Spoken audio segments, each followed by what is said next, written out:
Donnie and Dolly. The team is supported by ableauctions.ca. Closing your business? We can help. The NHL Board of Governors meetings are going on in Seattle. Joining us now from Seattle, from Hockey Night in Canada and the 32 Thoughts podcast, Elliotte Friedman. Thanks for doing this, sir. How are you? I'm good. How are you guys doing? Very well. We're used to Board of Governors meetings being held in Del Boca Vista, Florida. Yeah. Why Seattle? What do we read into that? Well, Seattle had asked when they came into the league that they wanted to host one of these at some point. And this is the point. It got kind of ruined a bit by COVID, so it got pushed back.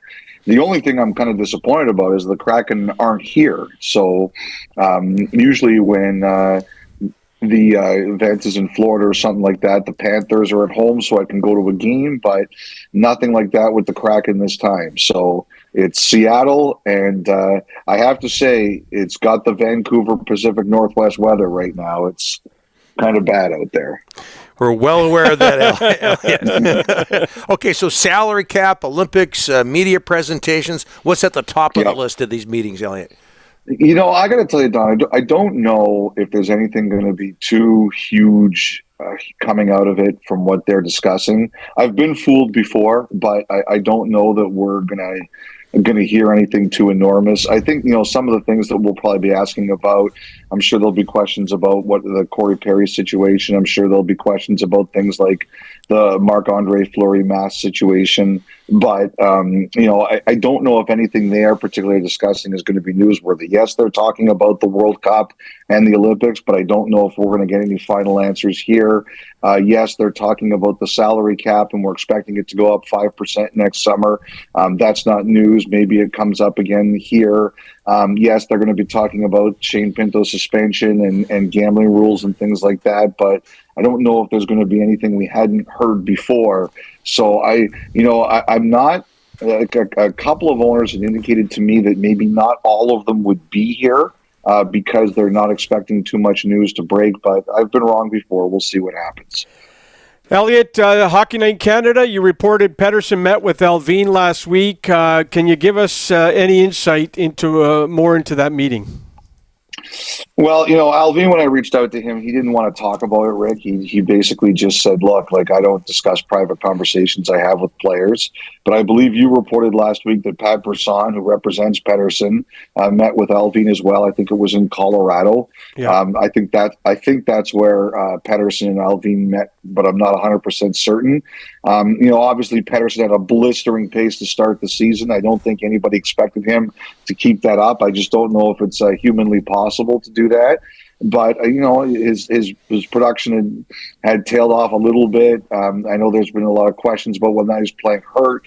I just think Alvin wanted to meet with him, just a general check-in, make sure everything was all right, hear what he had to say. And but I do think he reiterated there that the Canucks want to sign him, and they want to start conversations about signing him. Look, I know there's a lot about they have a lot of time. Yes, they do. They do have a lot of time. He's not an unrestricted free agent until July of 2025. But, you live in a noisy market, which, Rick, is all your fault. And nobody wants next year. Nobody wants next year to go into it where there's uncertainty about what his contract status is. So I think, the Canucks just reiterated to him that they are committed to him and they want to sign him. And, whenever he wants to sit down and do it, they are going to be ready for him to do it. Ethan Bear's out there, Elliot. He's a UFA. What are you hearing? Where could he possibly end up, Elliot? I think teams have called. Teams are always looking for D. I think, some of the questions here are going to be, Rick, is what does he want contract-wise? I think that's going to be a conversation. Obviously, he's going to want to know who's going to play and what his role is going to be. But I think I think a lot of teams have reached out to him. He probably won't be able to play till closer to Christmas, but teams are going to want him in a little sooner than that. I think they're going to want to practice him. They want to have him with their group, things like that. I do think Vancouver remains very high on his list. I think they're still very interested in him. I would say they're probably, all things being equal, Rick, I think they're probably the team to beat. But, you've got to agree on a contract, and he's got to be happy with the role and his health. But, You guys are definitely in it. You guys are definitely a favorite, but nothing's done until it's done. Okay, Tyson Barrie, you had this one on the weekend as well. A Victoria native, his agent, Bain Pettinger, Elliotte's got permission to help facilitate trade there. Cap's going to be an issue again. I talked to Bain this morning, but Elliotte, again, here we go again. An agent gets involved, but not a ton of teams have cap space to add a $3.7 million defenseman. Yeah, and you wonder if retention is going to be part of any of that here. Rick, one team that does have cap room and flexibility are the Predators. Depending on what other teams want to do, the Predators can facilitate it. It's not as big a deal from him, but you're right about the cap situation. There's no question about that. Look, Tyson Barrie is, he's dropping down the depth chart in Nashville. They've got a young kid, Stasny, who they really like. They've got, they've had Fabro sit out a little bit. Carrier's been hurt, but they've had a couple of guys that are kind of moving down the depth chart, and Barry's been one of them. And I understand Barry's position. He's a UFA at the end of the season. He wants to play. He doesn't want to hurt his own market value. So I think that's why Pettinger's been given permission to get involved. We'll see where this goes. But, teams need to score. You need to defend, but you need to score. And I wonder if it's something that happens closer to the deadline. I'm sure Barry doesn't want to wait that long. But I do think that there are teams out there who are going to look for his type of skill set.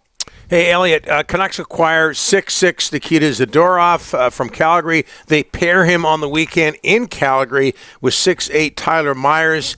I thought NHL defensemen were supposed to get smaller and quicker.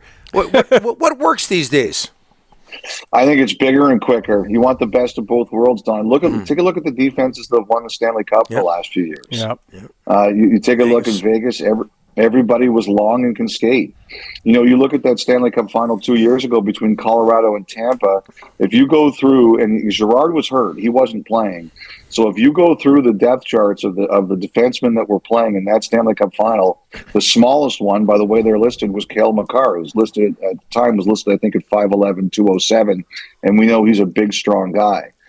So that's where we're going right now. We're going with big mobile defense. The idea is to set up a corn maze in your own zone. And if you're big and you can move, and Zadorov can move, he's a good skater. He can score. That's what teams want now. That's absolutely what teams want 100%. Yep, St. Louis had a big defense as well. Elliotte, thanks so much for this. Have a good time in Seattle. Maybe the weather will get better for you. Yeah. I doubt it. What's with the shirt there, Del? All nothing loud today? Like, what's going on? No, it's Monday. It's Monday. It's a beautiful black shirt, Elliotte. What do you want? I want on this terrible weather day, I want summer dress. Hey, did you bring an umbrella from Toronto? No, I figured Seattle would have one or two because they come prepared. There's a few for sale down there. Elliotte, thanks for this. We'll talk to you in a couple of weeks. All right, take care. Goodbye, Vancouver. You bet. Yep. Elliotte, does he mean forever? Yeah. Elliotte Friedman joining us from Seattle, Hockey Night in Canada, and the 32 Thoughts.